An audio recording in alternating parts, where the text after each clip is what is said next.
Carter Snead is professor of law at the University of Notre Dame Law School and director of Notre Dame's Center for Ethics and Culture. Over the past 2 decades, he's taught and lectured internationally, published extensively, served as general counsel to the President's Council on Bioethics, and led the delegation and negotiations for the U.S. team in Paris for UNESCO's Universal Declaration on Bioethics and Human Rights. His most recent book, released by Harvard Press in October, is What It Means to Be Human, the Case for the Body in Public Bioethics. It's an important book on a vital cluster of issues and already getting some well-deserved praise. So it's wonderful to welcome him today to this Napa Institute interview. Carter, thanks for making time with us. Thank you, Fran. It's great to join you. It's nice to see your face. You too. Carter, the word anthropology appears repeatedly throughout your book. For an everyday audience, why that word? I mean, what does it mean, and why would issues of anthropology, for example, be more important than the very urgent issues of politics and economics that everyone is typically focused on? Yeah, no, it's a great question. And I use the word anthropology in the book in its very basic original meaning, not in its sense as an academic discipline, a modern academic discipline, Margaret Mead going to faraway islands to report back on the customs and habits of distant peoples. When I say anthropology, what I mean is an account of what it means to be human and what constitutes human flourishing. Catholic novelist Walker Percy famously wrote that everyone has an anthropology, and if you say, and I'm paraphrasing, but if you say that you don't, it simply means that you have an implicit understanding of what a human being is and what constitutes human flourishing. And the reason I focus on the concept of anthropology in my book is because the first claim of the book, the kind of methodological claim of the book, is that because all law aims to promote and protect the flourishing of persons, that it has to assume an ex ante or from the beginning premise about what a person is. And I don't mean necessarily when human life begins, although it does have implications for that. What I mean is who are we and what do we owe to one another? Because if you don't have a preliminary conception of what a person is, then you can't know if the law is succeeding in its ultimate goal of promoting the flourishing of persons and protecting them. And so I think that the fundamental question for anyone who wants to understand law, and especially for someone who wants to understand the area of public bioethics, which is the governance of science, medicine, and biotechnology in the name of ethical goods, you have to drill down to the deepest foundational level and say, well, what vision of the human person and human flourishing does this legal framework assume? So given that background, why this book at this moment? Yeah, so I've been, as you said, I've been working on these issues for about 20 years, first with the President's Council on Bioethics under the guidance of Leon Kass, and in collaboration with wonderful friends of the Napa Institute, Robbie George, Marianne Glendon, and others, Bill Hurlbut, and Yuval Levin, Eric Cohen, and just a lot of great folks. And I've always wondered, oh, sorry about that. Sure. Okay, I'll back up and I'll answer your question again. So I've been working on these issues for about 20 years, started with the President's Council on Bioethics, which was then chaired by Dr. Leon Kass, who's a wonderful man. By training, he's a microbiologist as well as a physician who made a turn in his career to study the humanities and to teach the great books and also work on questions of bioethics and the history and philosophy of science. Working on questions relating to embryonic stem cell research, as we did on the council, end-of-life decision-making, human cloning, the sort of main vexing bioethical public questions that were at issue in around the 2000, 2001, 2002. That sort of began my journey of thinking about these questions from the perspective of the law, a legal scholar. How does the law govern these particular areas? And one of the things that I began to notice over time and kind of really came into sharp relief for me in the past couple of years is that the common thread of all the failures in our law, our failure to protect the weakest and most vulnerable, the failure to protect the unborn child in the context of abortion, the failure to protect those at the end of life from exploitation and abuse, either being pushed to end their own lives through assisted suicide or being pushed to discontinue life-sustaining measures because they felt like they were burdensome or whatever, was this was the idea, the failing in the law, the failure to be able to see the weak and the vulnerable was a function of not actually having a fully formed vision of what a person is. Again, not when life begins, but in terms of who we are, what we owe to one another, and how we're embedded in webs of relationships, which come with both chosen and unchosen obligations. I've been struggling for years with, why is our law so defective in the area of abortion and end-of-life decision-making and assisted reproductive technologies, which are the three areas that I take up in the book.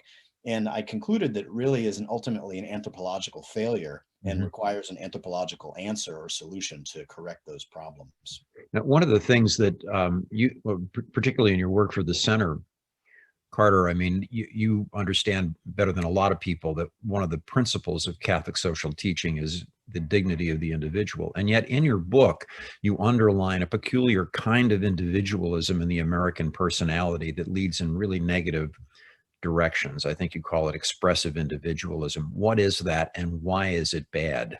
Yeah, so you're absolutely right that in our church's teaching, because we're all made in the image and likeness of God, we have in sort of an intrinsic, matchless worth and dignity that we all are bound to respect in one another, and even as our own self-regarding actions.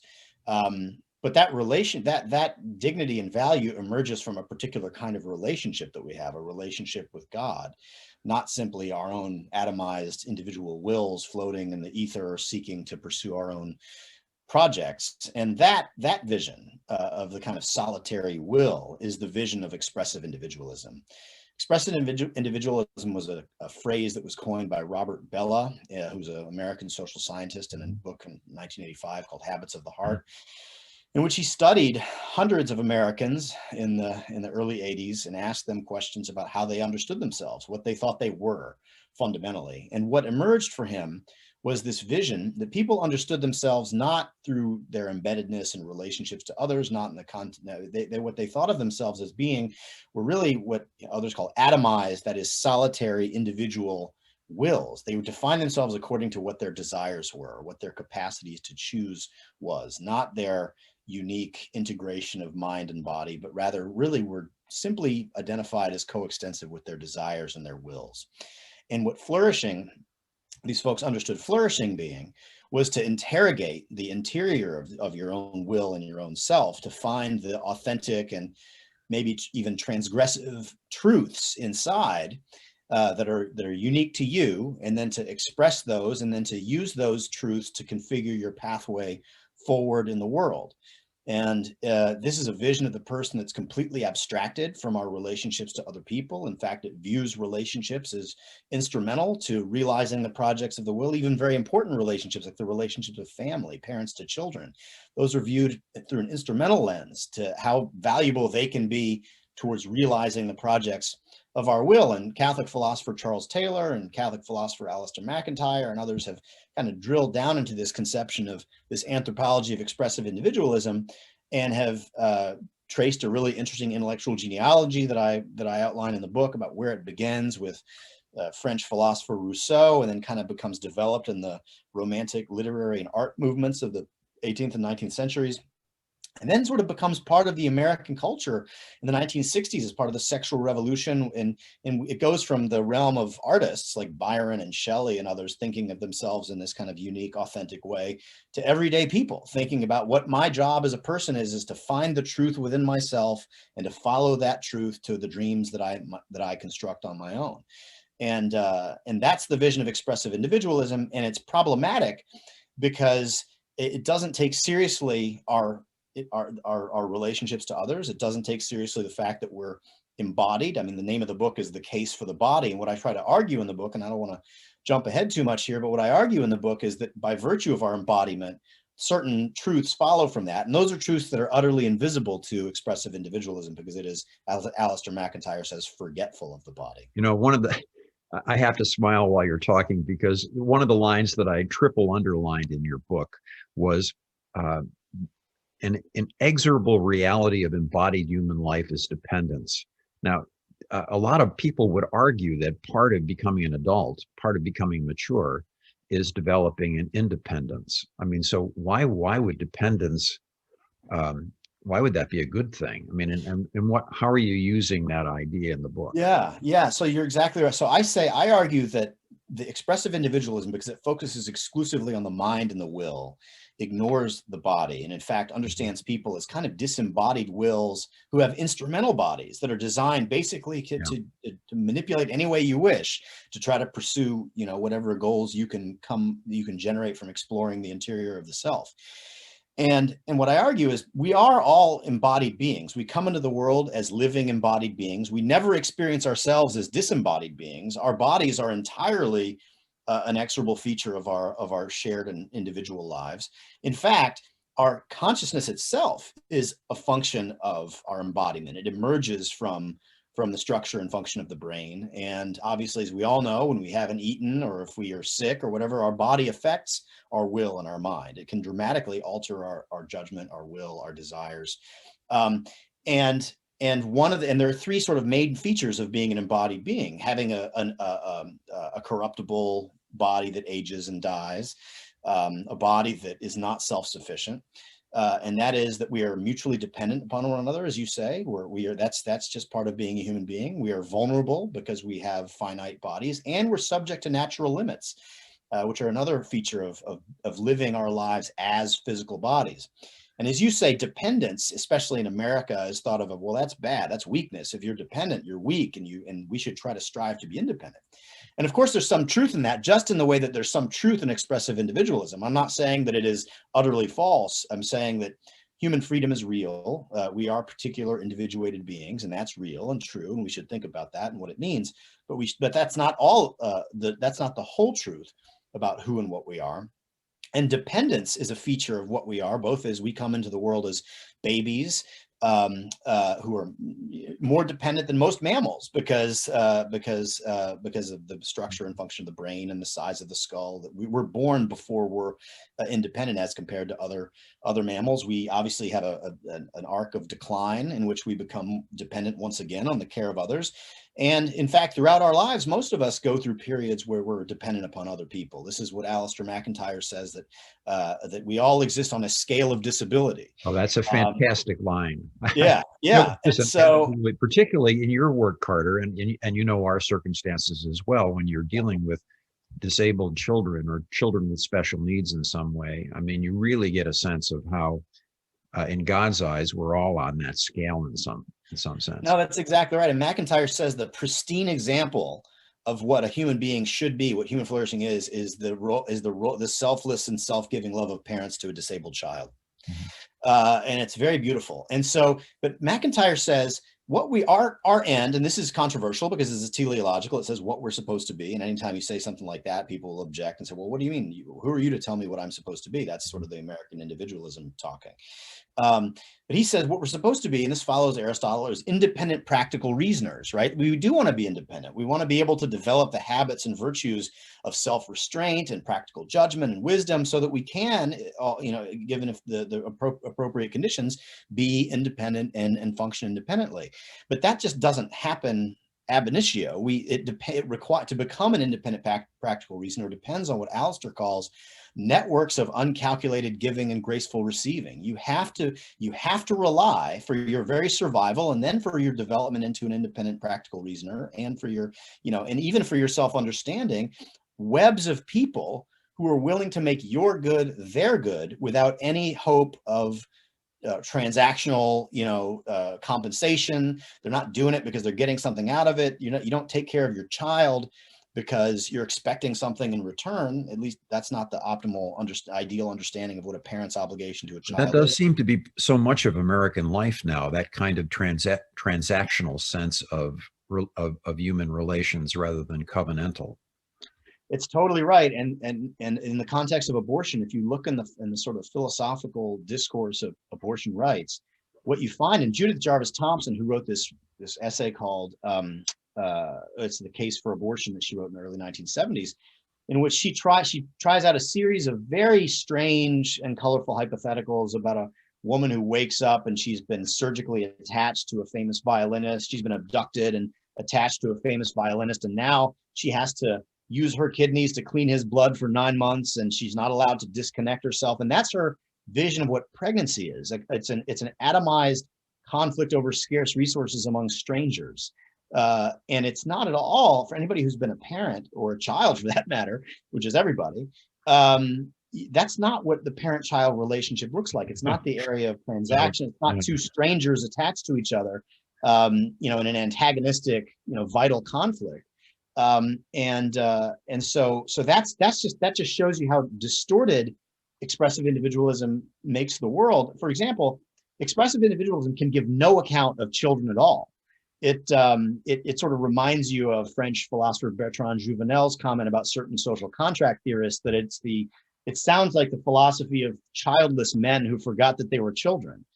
Or a deeper literary example is Milton's Paradise Lost, in which Satan, Lucifer, addresses the army of angels and denies his creaturely status with respect to God. Says, I have no recollection of being created.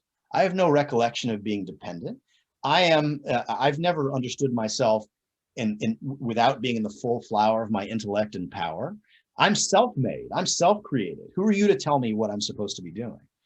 And in the mouth of the devil, you hear the most purified version of expressive individualism in Milton. And so these networks of uncalculated giving and graceful receiving are necessary for our survival and our flourishing. And by depending on them, you learn how to become someone who can make the good of someone else's your own. And that guarantees the sustainability of the networks, but it also helps us, and this is, provocative, but it becomes what I in the book argue, helps us to become what we're supposed to be. I argue because of our embodiment, precisely because of it, and the role of dependence, mutual relationships, and so forth, that we are made for love and friendship. That's what human flourishing is being in relation to others in love and friendship. And it doesn't require you to have any other capacity beyond being able to receive unconditional love. So you don't have to be cognitively functioning to participate in these networks. You can simply be the passive recipient of unconditional love. Carter, you know as well as I do that one of the knocks on Christian theology is that who are you to tell us about the body when so much of Christian theology seems to be distrustful of the body or against sex or against pleasures of the body? I mean, how would you respond to that? Well, first of all, I would push back against the premise that Christianity, and especially the Catholic social and moral tradition, intellectual tradition, doesn't like the body. I mean, we reacted to schismatic and heretical visions who rejected the body altogether, who thought that the body was wicked and we wanted to transcend the body. Sure. Jesus Christ became a human being, and the incarnation itself makes the body something very different than what it was before. And so it seems to me, I would disagree with the proposition that even Catholic marriage and the Catholic teachings about sexuality, it actually creates a kind of expansive freedom that embraces the goods of the body, including the pleasures of marital conjugal love. Not to get too dirty for your viewers or listeners, this isn't well, anyway, I'll stop there. But in any event, the point is that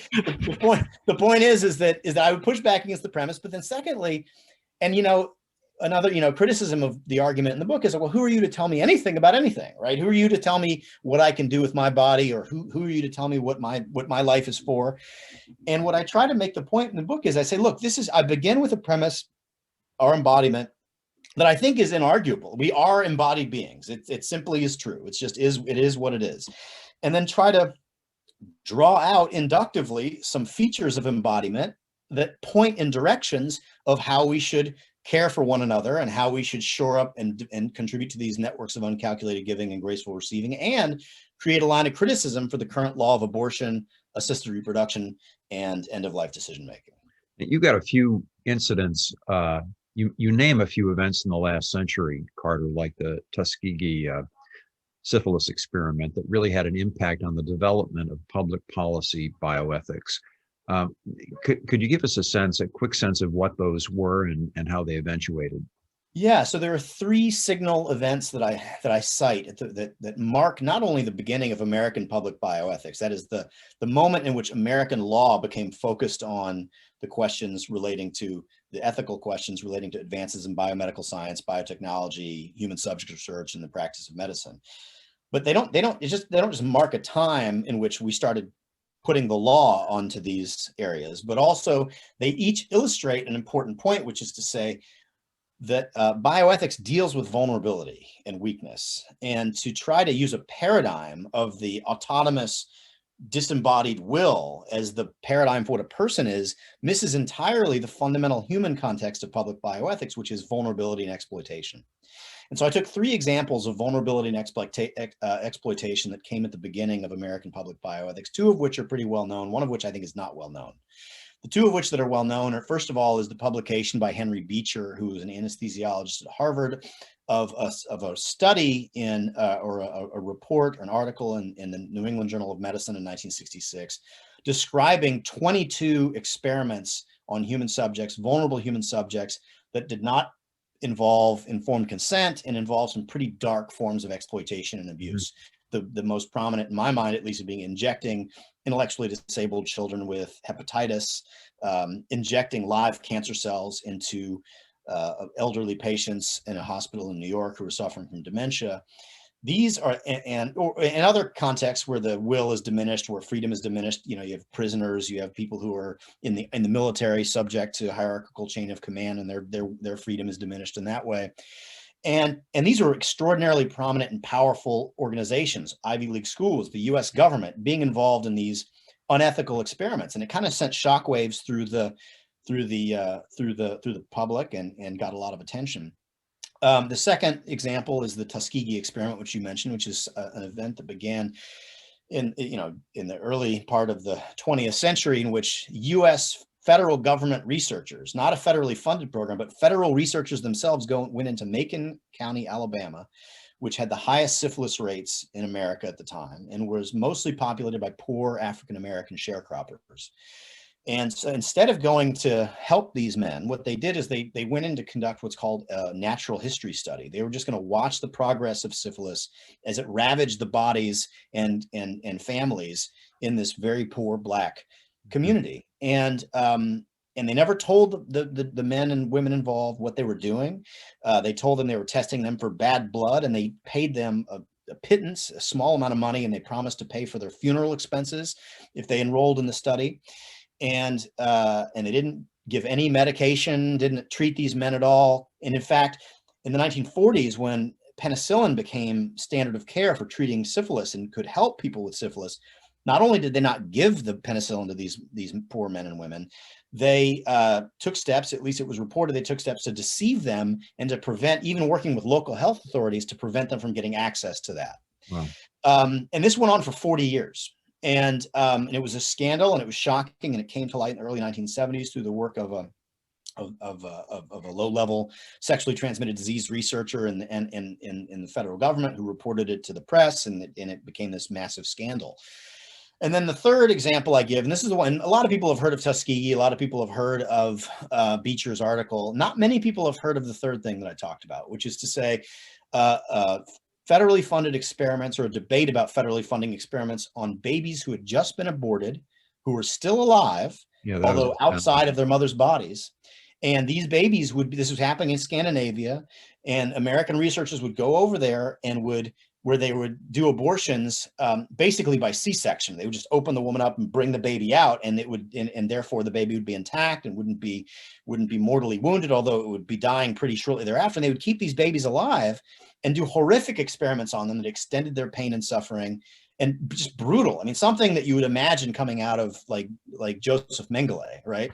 And there's one case where you described where they actually cut open the rib cage. Right, and see the beating heart, right? And the baby's still attached to the mom by the umbilical cord. They would infuse different kinds of, they would infect the baby with different diseases. It was really dark stuff. And interestingly, it came to light because Eunice Shriver, who was a Kennedy, found out about this and was worried about it. And her daughter, Maria Shriver, who was, of course, later became the First Lady of California and a journalist, was a high school student at a Catholic school in the DC area, and organized a protest of pro-life Catholic students, high school students, to go down there. And because she was a Kennedy, they took it very seriously. And they said, "Oh, we're going to stop doing this." And so it gave rise to a decades-long discussion about fetal research involving babies who are slated for abortion, and developed a bunch of federal law on that point. But the reason I took those 3 examples is because they all show that public bioethics is usually reactive. It's usually a legal reaction to a scandal, but the scandal is almost always the exploitation of someone whose agency and will is suppressed. In the case of the unborn child and the intellectually disabled children at Willowbrook, these are people, or the New York Chronic Disease Hospital, these are people who are never going to be capable or Yeah. never again capable of exercising their autonomous will. And yet the solution is almost always one grounded in autonomy and self-determination. Well, we need better informed consent. We need better occasions for people to exercise their will and judgment. And that's a vision of the person that doesn't take seriously the vulnerability and diminished capacity in almost every context that gave birth to public bioethics. You have 3 chapters that you focus on 3 specific issues: abortion, reproductive assistance, and physician assistance. End of life decision making. Yeah, correct. I think it's fairly obvious, but why don't you talk a little bit about why you picked those 3 issues? Yeah, well, I mean, there's a kind of, one reason is because these are issues that I've been working on for about 20 years, all 3 of them. The President's Council on Bioethics, we did an entire report on reproductive technologies, especially as they intersect with genomic interventions, genetic screening, genetic modification, and so forth. Abortion is a perennial issue. End-of-life decision-making is a perennial issue and is becoming more serious all the time, especially in California, where the Napa Institute is located. But I thought these what I call the 3 vital conflicts of American public bioethics are illustrative of the main point that I'm trying to make, because they deal in vulnerability, they deal in a radically impoverished anthropology that grounds the laws in these areas. But they're also about as serious as issues can get. I mean, these are life and death issues, and they, I would argue, are the most prominent questions on the American legal landscape that relate to bioethics. Abortion is everywhere. Abortion, the Roe v. Wade emerged at the time that American public bioethics was first emerging in the legal landscape in our country. Every single question that, whether it be assisted suicide or assisted reproduction or embryo research, someone invariably raises the question about abortion. Well, how is our discourse and our discussion and our solution going to affect access to abortion? And I remember one time at the President's Council on Bioethics, we were meeting with a senator about asking him to increase the protections in a pretty weak consumer protection law for patients, vulnerable patients seeking fertility treatments. And he had sponsored the original federal law. And we said, there are a lot of gaps in this law. We think it'd be great to strengthen it from a consumer protection perspective, which was sort of something that he could get on board with. He's a liberal Democrat. And he basically said to us, I'd have a problem doing this, because if pro-lifers support what I'm arguing here for, I'm not going to be able to do that politically. So even a law that was strictly focused on consumer protection, had nothing to do with the moral status of the unborn child, because it would also receive the support of people, and he said, like Sam Brownback, who then was a senator from Kansas. If Sam Brownback supports this, I can't do it. And just one more short example, when in the mid 1990s, when the Supreme Court was debating whether or not there was a constitutional right to assisted suicide, they said no by 9-0 vote in 2 companion cases, one from Washington, one from New York.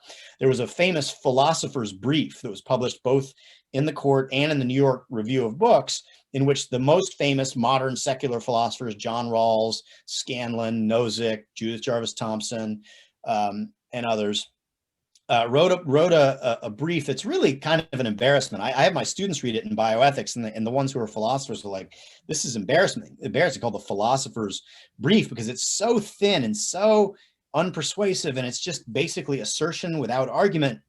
But the principal argument for a right to assisted suicide was grounded in the jurisprudence of abortion, the kind of freedom of the unencumbered will that is present in Planned Parenthood versus Casey and Roe v. Wade, reflecting expressive individualism, trying to be generalized in the assisted suicide context.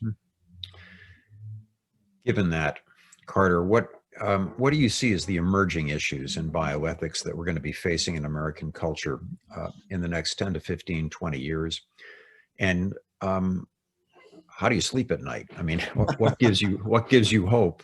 Yeah, In the current context? Yeah, well, we win in the end. That gives me some hope that Yeah. our church, the gates of hell won't prevail against the Catholic Church. And the Catholic Church has been the champion for the weak and the vulnerable since it was founded by Jesus and on the rock of St. Peter. We have been in the forefront of defending the weak and vulnerable in a countercultural way, especially in this country when we've been fighting for workers and we've been fighting for the vulnerable in the context of the Industrial Revolution and then the sexual revolution. I'm optimistic that ultimately that radical love and self-sacrificial giving will change hearts and minds. That's how I can sleep at night, because I think that's actually what changes hearts and minds is and I think Mother Teresa is the most beautiful example of this. Saint Teresa of Calcutta going into the slums of Calcutta in a way that didn't make sense to anybody, right? And to just care for the dying and the most destitute and outcast members of that culture. What's coming? Well, abortion's not going away. I mean, we as we saw with the recent Supreme Court nomination, that's very much on the minds of the public. I think gene editing is something that's going to become more and more significant, the capacity, which also enters into the assisted reproductive technology context, modifying embryos, both for medical purposes, but also for non-medical purposes, screening and discarding of living embryonic human beings.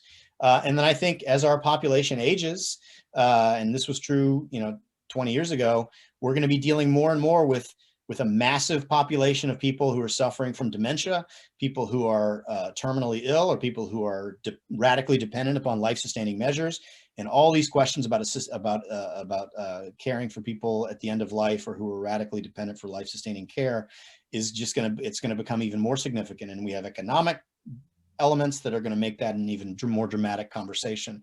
So, but I think again, and this is back to Mother Teresa, she said something very beautiful. She said, if we have no peace in the world, and it seems like we don't have a lot of peace right now, it's because we've forgotten that we belong to one another. Mm-hmm. And that really is the most concise and beautiful way to describe what I'm trying to argue in the book, which is by virtue of our embodiment, we belong to one another. And through the radical self-emptying love that we extend to one another, we can change hearts and minds. And I'm optimistic that will ultimately prevail.